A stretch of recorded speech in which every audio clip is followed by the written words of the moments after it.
देश में ओबीसी राजनीति उछाल पर है। तमाम राजनीतिक दल इस प्रयास में है कि देश के पिछड़ों और अति पिछड़ों को अपने पाले में लाया जाए और फिर लोकसभा चुनाव की राजनीति में अधिक से अधिक सीट इकट्ठा किया जाए।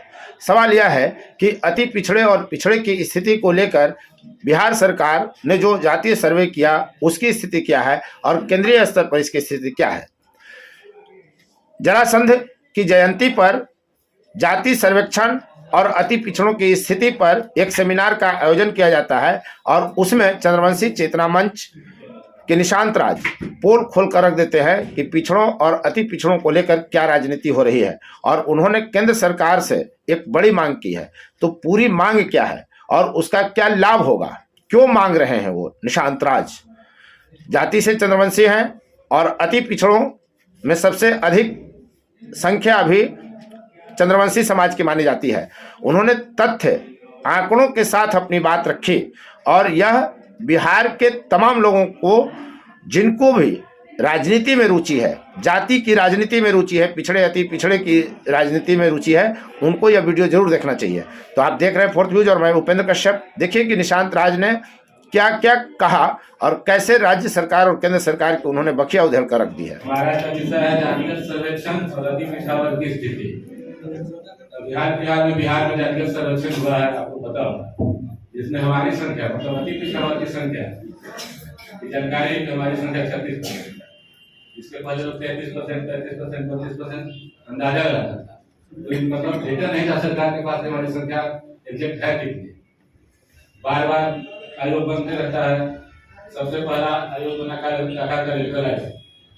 उसके रिपोर्ट को भी समुचित डाटा नहीं होने के कारण खारिज कर दिया गया। जाति का आप जो डाटा दे रहे हैं, आपके पास प्रमाण क्या है, इसकी संख्या कितनी है। काका कॉलेज का बना 1953 इसकी रिपोर्ट है, उस रिपोर्ट में कोई कार्रवाई नहीं। यहाँ तक कि सदन में उसमें कोई बात नहीं हुआ, मात्र 2 मिनट के लिए प्रस्तुत हुआ, उसका सही रद्द कर दिया गया। उसके बाद 1963 में नेहरू जी की सरकार थी। उनका मानना था कि केंद्रीय स्तर पर जाति की सूची की कोई आवश्यकता नहीं है।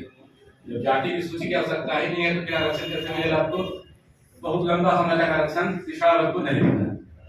हमको इसके लिए बहुत लंबा संघर्ष करना पड़ा है, तो लंबा इंतजार भी करना पड़ा है।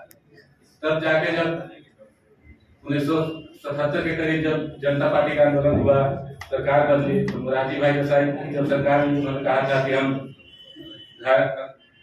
अनुच्छेद 340 के अंतर्गत अति पिछड़ों का पिछड़ा वर्ग की स्थिति जानने का प्रयास करेंगे, तो चुनावी घोषणा पत्र में था।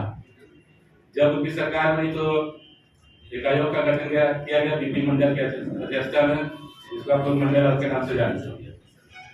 जब उसका रिपोर्ट आया उस समय फिर कांग्रेस की सरकार, इंदिरा गांधी की प्रधानमंत्री थे। इंदिरा गांधी जी ने उस आयोग को एक्सटेंशन दिया, तो जब समय सीमा समाप्त हो रहा था उसको समय का विस्तार भी उन्होंने दिया, लेकिन उसके रिपोर्ट पर फिर भी कोई कार्रवाई नहीं। 1990 तक कोई कार्रवाई नहीं हुई। जब विश्वनाथ प्रताप सिंह, स्वर्गीय विश्वनाथ प्रताप सिंह प्रधानमंत्री बने, तब उन्होंने मंडल आयोग की मात्र एक सिफारिश को लागू किया। ऐसा नहीं कि मंडल आयोग की सिफारिश से लागू हुई, मात्र एक सिफारिश, आपको सेवा में आरक्षण दिया जाएगा, मात्र एक सिफारिश लागू हुई। और उसके बाद जब यूपीए 2 बनी तब एक दूसरी सिफारिश लागू हुई, आपको शिक्षा में आरक्षण। यही मात्र 2 मंडल आयोग की सिफारिश है पिछड़ा वर्ग की जाति तक लागू है। बिहार सरकार को इस मंच के माध्यम से धन्यवाद देना चाहेंगे। उन्होंने जातिगत सर्वेक्षण कराया और पिछड़ी जातियों की आर्थिक स्थिति, सामाजिक हैसियत को जानने का प्रयास किया।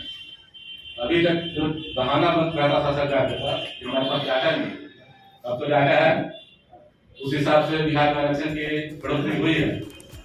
लेकिन केंद्रीय स्तर पर अभी कोई अति पिछड़ा विभाजन नहीं किया गया, सब एक ही सूची में है। उससे हमारा नुकसान है। हम तो इस मंच के माध्यम से मांग करेंगे कि केंद्रीय सूची का भी खंडन किया जाए, उसमें पिछड़ा का विभाजन किया जाए। हमारे लोग बहुत पिछड़ते जा रहे हैं। बिहार में मेडिकल आयोग की सिफारिशों को लागू किया गया, उसमें मात्र 94 जाति प्रति पिछड़ा वर्ग थे। आज 113 से भी अधिक जातियों को सूची में शामिल कर दिया है। उसमें जो साधन संपन्न लोग हैं, जो आर्थिक हैसियत की मजबूत है, हमसे उनको भी शामिल कर दिया गया है। होता क्या है, वो लोग बाजी मार के हमारे लोग फिर पिछड़ रहे हैं। इन सब चीजों के लिए आंदोलन करने की जरूरत है। प्रोफेसर रामोली सिंह इसके अदालत में भी केस कर चुके हैं। पिछड़ा वर्ग का जो लोकल बॉडी में खत्म हुआ उसके लिए आंदोलन कर रहे हैं। अरविंद जी भी पिछड़ा वर्ग के लिए हमेशा लड़ते रहे हैं। समय का अभाव है तो बहुत समय नहीं लगे, 2-3 मिनटों को किसी पर बात करना था। जातिगत सर्वेक्षण में हमारी संख्या घट गई, आदिवासी जाति की संख्या कम हो, जबकि पूरे देश की जनसंख्या बढ़ गई तो हमारी संख्या कैसे कम हो गई? हमारे लोग बहुत शिक्षित भी नहीं है, बहुत जागरूक भी नहीं है, परिवार नियोजन के साधन के बारे में बहुत जानकारी रखते हैं। उसके बाद ही हमारी संख्या कम हुई, कुछ न कुछ इसका कारण होगा। या तो स्वास्थ्य समस्या होगा, हमारा बालमृत्यु अधिक है, हमारी संख्या घटते जा रही है, या फिर हो सकता है कि आतंक को छेड़छाड़ हुआ हो, हमारी संख्या कम दिख रही है। इन सब बात में नहीं पढ़ना है हमको, लेकिन जो वस्तु स्थिति है, हमारा मान लीजिए कि 1% आबादी दिखाया गया, 1% है, 1% है, उसके हिसाब से हमारी भागीदारी जो संसाधन है उसमें हमारी भागीदारी कितनी है, उसका तो विचार करना होगा। बहुत सी जातियों की संख्या देखा जाता तो 900 है, 400 है, 300 है, उसका प्रतिनिधित्व कैसे होगा? इसके लिए तमाम अति पिछड़ा वर्ग को एक मंच पर आना होगा। जो 400 है उनका पॉलिटिकल रिप्रेजेंटेशन कैसे होगा? जो 300 है उनका रिप्रेजेंटेशन कैसे होगा? उनको तो सत्ता होगा, नीति कम करते हैं, जाति और संख्या के हिसाब से चल रही है। तो जिसका संख्या ही नहीं है उसका बात करना मुश्किल है। सारी जातियों को, छोटी छोटी जातियों को एक मंच पर आना होगा, तब जाके हम सामाजिक सत्ता पर कब्जा कर सकते हैं। राजनीतिक सत्ता हम आगे आ सकते। अभी तक क्या है, हमारी भूमिका खलासी बस के खलासी है, सामाजिक न्याय के नाम पर हमको खेला जाता रहा है, लेकिन हमारी भूमिका खलासी की नहीं रही है। अब हमको ड्राइवर की भूमिका है, संचालन हम लोग करेंगे। अब आप पीछे रहिए, जब संख्या 36% है, 35% तो सरकार बन जाएगी। कोई भी सरकार जिसके पास 35% वोट है सत्ता रहती है, हम तो 36% है, हम तो अकेले ही काफी है, हमको किसकी आवश्यकता है?